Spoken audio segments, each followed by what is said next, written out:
the treatment failed. His organs are beginning to shut down. The words fell into the private hospital room like a door slamming shut. Outside the glass walls, rain streaked the windows of Manhattan's most expensive medical center. Inside, billionaire CEO Richard Vail stood beside his grandson's bed, one hand gripping the polished metal rail so tightly that his knuckles had turned white. For 40 years, Richard had bought failing companies, silenced lawsuits, and forced entire boardrooms to bend to his will. But he could not buy one more breath for the 12-year-old boy lying beneath the cold blue lights. "Try something else," Richard said. The lead physician lowered his eyes. "There is nothing else." Richard stared at the doctors as if one of them had betrayed him. 3 specialists stood near the doorway, exhausted and helpless. On the bed, young Ethan's chest rose unevenly beneath a thin blanket. A rare genetic illness had attacked his nervous system without warning, leaving his body unable to regulate itself.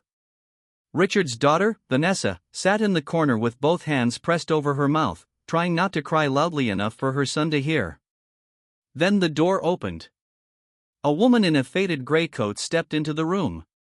Her shoes were old, damp from the rain, and one sleeve had been carefully stitched near the wrist. A worn leather backpack hung from her shoulder. She looked nothing like the specialists Richard had flown in from across the country. A hospital administrator rushed after her. "Ma'am, you can't be in here." The woman did not move.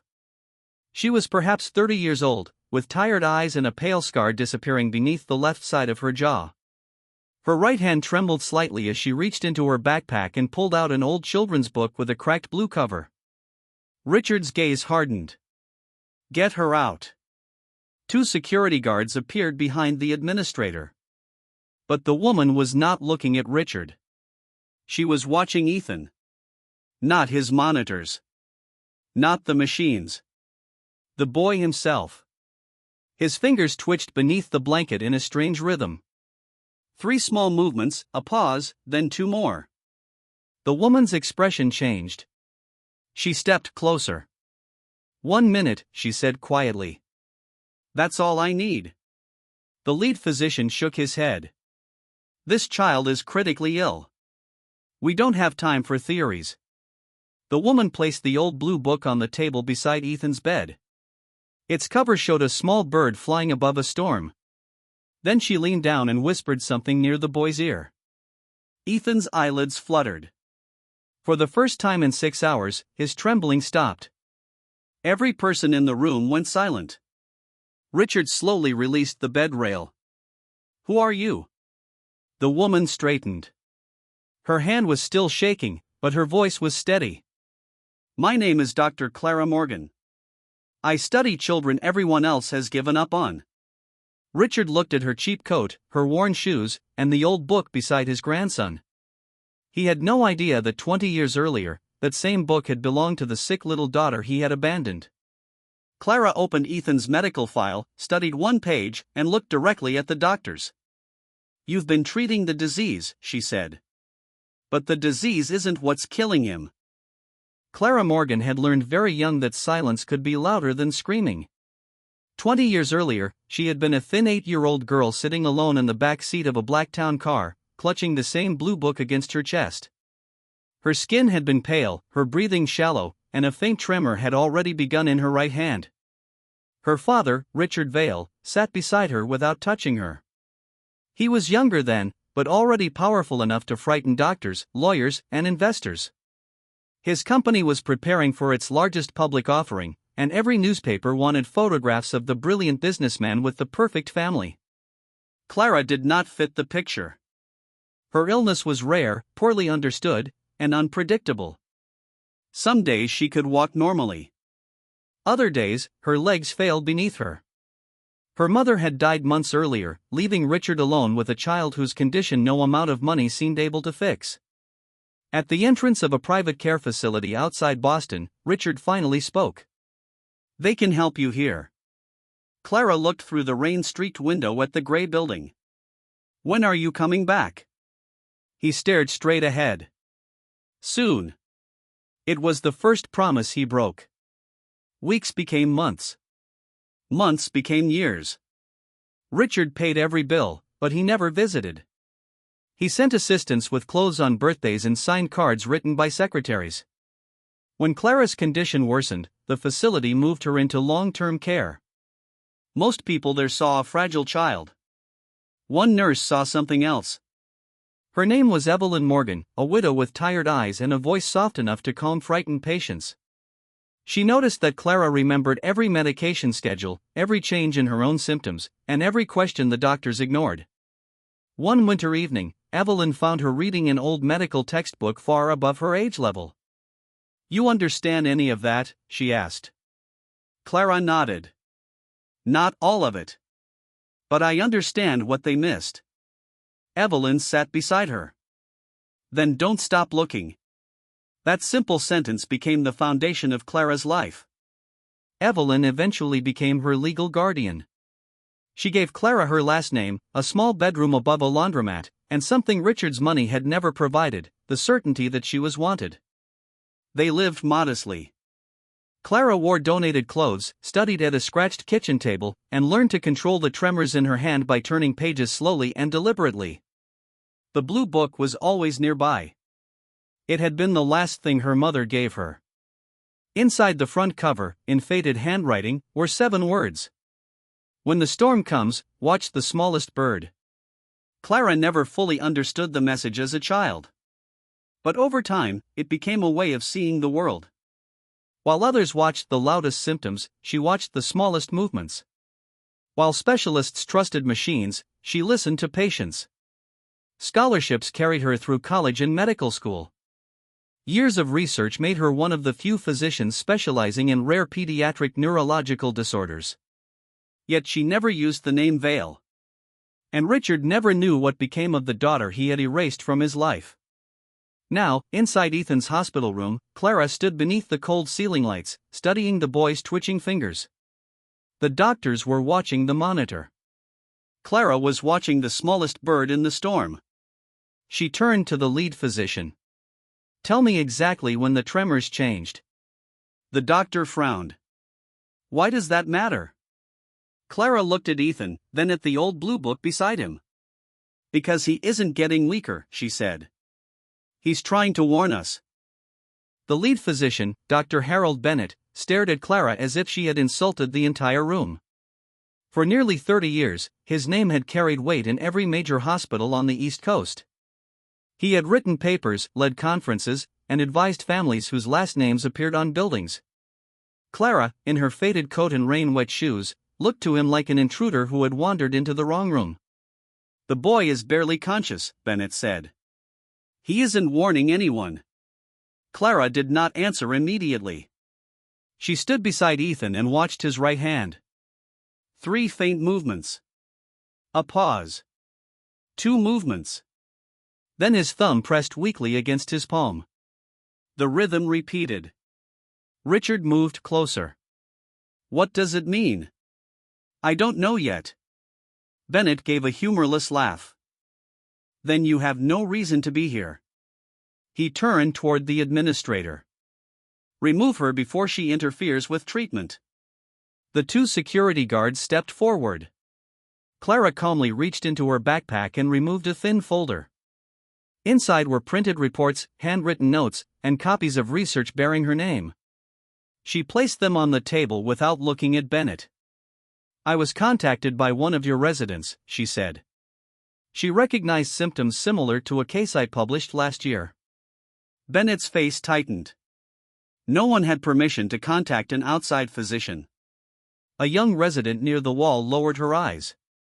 Richard noticed. "You called her?" The resident swallowed. "I did, sir. Ethan's test results didn't match the way he was deteriorating. I thought Dr. Morgan might see something we missed." Bennett turned on her. "You thought?" The room went still. Clara glanced at the resident, not with triumph, but gratitude. "You did the right thing." Bennett stepped between Clara and the bed. "This is not a classroom, Dr. Morgan. We do not gamble with dying children because someone notices a hand movement." Clara's trembling hand tightened around the strap of her backpack. For one brief second, the cold hospital room disappeared. She was 8 years old again, sitting beneath fluorescent lights while adults discussed her body as though she were not there. She remembered doctors calling her condition hopeless. She remembered her father signing forms without looking at her. But Clara did not raise her voice. She had spent her life learning that calm could survive where anger could not. "I'm not asking you to gamble," she said. "I'm asking you to look." Bennett shook his head. "We have looked." "No. You measured." The words landed sharply. Richard glanced at Clara. Something in her voice unsettled him, though he could not explain why. It was not disrespect. It was certainty. Bennett picked up her folder and flipped through several pages. Then he froze. The first study described a rare neurological response in children whose bodies reacted dangerously to a common class of sedatives. The symptoms included irregular breathing, unstable heart rate, and repetitive finger movements before a rapid decline. Bennett closed the folder. "This is one study involving 6 patients." 7, Clara corrected. The 7th survived. Richard looked toward the machines. "What are you saying?" Clara pointed to the medication line running into Ethan's arm. "I'm saying the treatment keeping him sedated may be triggering the crisis." Bennett's expression hardened. "That medication has been used safely for decades. For most patients. You have no proof." Clara looked at Ethan's fingers again. 3 movements. A pause. 2 more. Then she noticed something else. Each time the infusion pump released another dose, Ethan's fingers began moving faster. Clara stepped toward the machine. Bennett grabbed her wrist. "Do not touch that." The guards moved closer. Vanessa rose from her chair, pale and shaking. "Please," she whispered. "Stop fighting. My son is dying." Clara looked at her and softened. "I know." Richard's voice cut through the room. "Take her out." Vanessa turned toward him in disbelief. "Dad. I will not let a stranger experiment on Ethan." The guards took Clara gently by the arms. She did not resist. As they led her toward the door, Clara looked back at the monitor. Ethan's heartbeat had begun climbing again.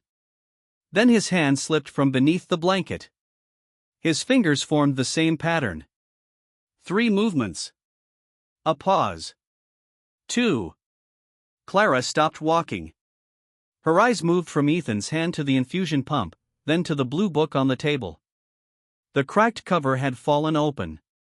On one page, a small bird was drawn tapping against a window in the middle of a storm.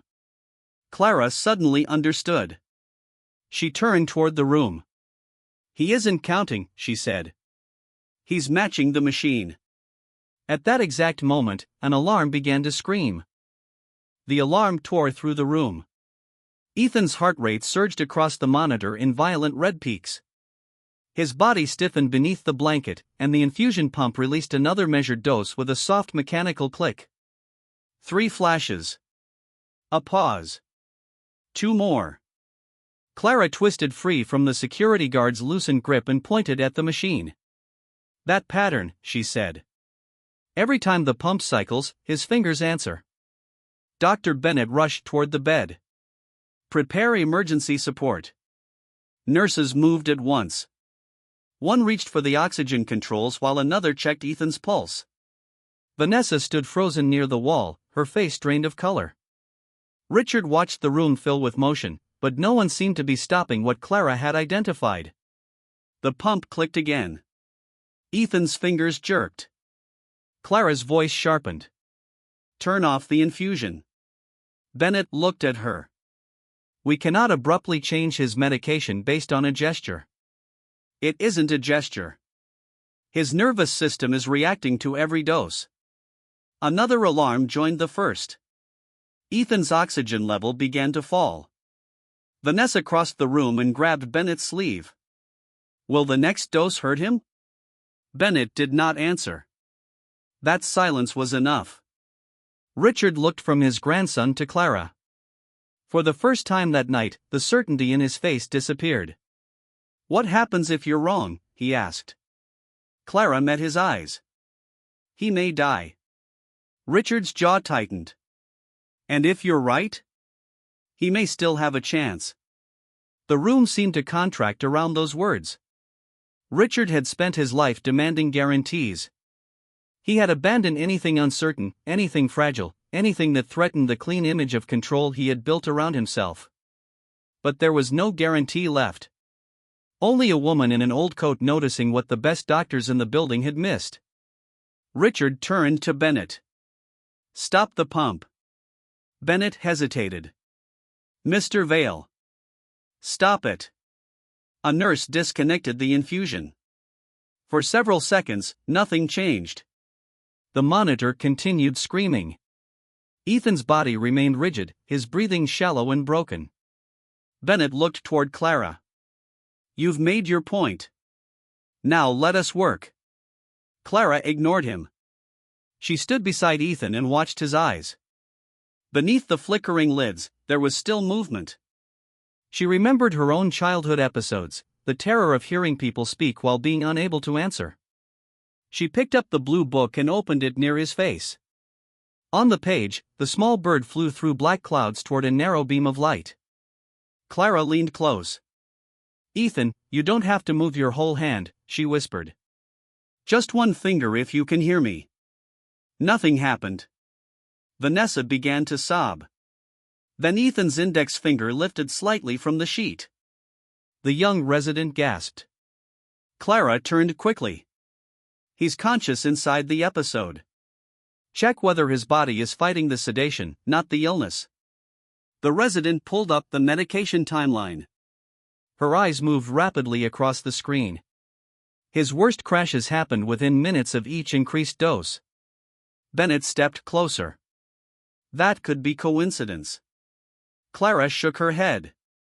"Compare it to the first 6 hours, before the infusion began." The resident did. The room fell silent. Ethan's condition had been serious when he arrived, but stable. The catastrophic decline had begun only after the sedative was introduced. Bennett stared at the screen. Clara had been right. The doctors changed course immediately, focusing on supporting Ethan while the medication cleared from his system. No miracle occurred all at once. His heartbeat remained unstable. His breathing still required help. But the numbers stopped falling. Minutes later, the violent tremors softened. Then the alarm ceased. Ethan's hand relaxed. His eyes opened just enough to find Clara standing beside him. With a weak voice, he whispered, "The bird." Clara looked down at the old book. "Yes," she said, fighting tears. "You saw it too." Behind her, Richard Vale stared at the cracked blue cover. Something long buried moved inside his memory. A little girl in a black town car. Rain on the windows. The same book held against her chest. And a promise he had never kept. Richard did not hear the doctors celebrating. He only saw the blue book. Its cracked cover, its faded silver bird, the corner bent where a child's fingers had held it too tightly. The room blurred around him as memory returned in pieces he had spent 20 years refusing to touch. Clara at 8 years old. Her pale face reflected in the rain-streaked window. Her small voice asking, "When are you coming back?" And his own answer. "Soon." Richard stepped toward the table as if approaching something dangerous. "Where did you get that book?" Clara did not look at him. She was watching Ethan's breathing settle into a steadier rhythm. "It belonged to my mother." Richard's face changed. Vanessa, still holding her son's hand, turned toward him. "Dad?" Clara slowly closed the book. Inside the front cover, Evelyn had protected the faded handwriting with a strip of clear tape. Richard recognized the words before Clara showed them to him. "When the storm comes, watch the smallest bird." His late wife had written that sentence. She used to say it whenever Clara's illness frightened them. She believed the smallest signs mattered most, a change in Clara's breathing, the angle of her fingers, the way her eyes moved when she was too weak to speak. Richard had forgotten the lesson. Clara had built her life around it. His gaze rose to the pale scar beneath her jaw. It came from an emergency procedure she had undergone as a child. He had signed the consent form, then left before she woke. His voice broke. Clara? The name barely escaped him. Dr. Bennett looked between them. Vanessa released Ethan's hand and stood slowly. Clara finally faced Richard. There was no anger in her expression. That made it harder for him to breathe. Yes, she said. Richard took one step back. For decades, he had told himself that his daughter had been safer in professional care. He had convinced himself that paying the bills was a form of love. When his assistants stopped mentioning her, he had allowed silence to become an excuse. "You're my aunt?" Vanessa whispered. Clara nodded. Richard stared at the woman before him, the doctor in worn shoes, the stranger he had ordered security to remove, the daughter whose name he had buried beneath companies, awards, and polished speeches. "I looked for you," he said. Clara's eyes did not leave his. "No, you paid people not to make you look." The words struck harder than accusation because they were true. Richard lowered his head. "Who raised you?" "A nurse named Evelyn Morgan." Clara touched the book's damaged spine. "She worked nights and slept 4 hours a day. She sold her wedding ring when I needed an examination insurance wouldn't cover. She sat beside me when my hand shook too badly to write." Vanessa covered her mouth. Clara continued quietly. "She was the reason I became a doctor." Richard looked at the blue book. "And the research?" "My illness taught me what pain feels like. Evelyn taught me that pain is not the whole person." On the bed, Ethan stirred. His eyes opened, still heavy with exhaustion. He looked at Clara and whispered, "You saved me." Clara bent beside him. "A resident made one brave call. You gave us a signal." A room full of people finally listened. Richard's hands trembled. "Why did you help him?" he asked. "After what I did to you?" Clara looked at Ethan, then at Vanessa. "Because he was never responsible for your choices." Richard had no answer. The man who could command thousands of employees stood powerless before the daughter he had abandoned. He wanted forgiveness, but for the first time in his life, he understood that wanting something did not make him entitled to receive it. Clara placed the blue book beside Ethan. As she turned to leave, Richard spoke behind her. "Please don't disappear again." Clara stopped at the doorway. She did not turn around. "I didn't disappear," she said. "You stopped looking." Clara did not return the next morning. Richard waited beside Ethan's bed with the blue book resting on his lap, but the chair across from him remained empty. For the first time in decades, he had no assistant to call, no contract to force, no amount of money that could make another person come back. Ethan recovered slowly. Within 3 days, he could sit up. A week later, he walked 10 careful steps down the hospital corridor while Vanessa held one arm and Clara's young resident held the other. Clara watched from the far end of the hall. She had returned for Ethan, not for Richard. When he saw her, he rose too quickly and nearly dropped the book. "I don't expect forgiveness," he said. Clara stopped several feet away. "That's the first honest thing you've said to me." Richard accepted the words without defending himself. Over the following months, he began doing something unfamiliar. He showed up. He attended Ethan's appointments without bringing security. He visited the small rare disease clinic where Clara worked and sat quietly in the waiting room beside families who could not afford private rooms or famous specialists. He learned that Clara often paid for transportation herself when parents could not reach the clinic. He saw her kneel beside frightened children and listen before speaking. And he finally understood that the daughter he had once considered a burden had become the person others searched for when everyone else had given up. Richard offered her money. Clara refused. Then he offered her control. He transferred one of his unused medical buildings to an independent foundation and placed its leadership entirely in Clara's hands. No family name appeared on the entrance. No portrait of Richard hung in the lobby. The center was named after Evelyn Morgan. On opening day, Clara stood beneath warm lights as families gathered around her. Richard remained in the back, holding no microphone and receiving no applause. After the ceremony, he approached her with a small envelope. Inside was the original paperwork from the care facility. The line marked emergency contact was blank. Richard's voice shook. "I cannot change what I left empty." Clara folded the paper and placed it back in the envelope. "No," she said. "But you can stop leaving things empty now." That was not forgiveness. But it was a door. Richard began calling every Sunday. Sometimes Clara answered. Sometimes she did not. He never demanded an explanation. On Ethan's 13th birthday, the family gathered in Clara's modest apartment above the city. There were no photographers, no executives, and no expensive decorations. Only a cake, a crowded table, and the old blue book wrapped in fresh paper. Ethan opened it carefully. Inside the cover, beneath his grandmother's faded words, Clara had written a new line. "The smallest signal can save a life, if someone cares enough to notice." Richard read it and quietly wiped his eyes. Clara saw him. This time, she did not look away. Some wounds do not disappear. They become scars, and scars are not proof that nothing happened. They are proof that healing was still possible. And sometimes, the person the world abandons becomes the one who teaches everyone else how to stay. If this story moved you, leave a comment about the person who once believed in you.